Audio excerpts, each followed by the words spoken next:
Welcome back to the channel. Today, we are diving into a classic visual effects technique. I'm going to show you how to make realistic smoke in Photoshop using two different professional methods. Whether you are creating digital art, posters, or just want to add some mystery to your compositions, these steps will help you achieve that perfect look. If you enjoy learning these creative hacks, please hit the like button and subscribe for more editing tutorials. Let's start with the first method, which is the most common way to create custom smoke by using the brush tool. First, create a new layer in your Layers panel. Now, select the brush tool by pressing the key B on your keyboard. It is essential here to pick a soft, round brush from your brush presets. Set your foreground color to white. Now start drawing random, light, and flowing shapes on your canvas to mimic the path of rising smoke. Once you have your basic shapes down, go up to the Filter menu, select Blur, and then choose Gaussian Blur.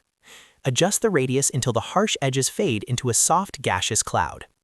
Finally, lower the opacity of this layer to about 20 or 30% to make the smoke look natural and transparent. A great pro tip here is to use a low brush opacity while painting to build up the density gradually. Moving on to our second method, which is perfect for a faster, more organic smoke effect using the Clouds filter. Just like before, create a brand new blank layer. Set your foreground color to black and your background color to white to ensure the render works correctly. Now head over to the Filter menu, look for Render, and select Clouds. You will see a stormy gray pattern appear. To turn this into smoke, go to Filter and select Liquify. Inside the Liquify window, grab the Forward Warp tool. You can now manually push, pull, and twist those clouds into thin, wispy smoke shapes.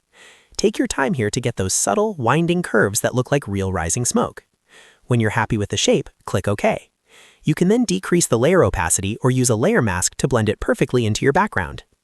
And that's exactly how you create realistic smoke in Photoshop using two simple, effective workflows.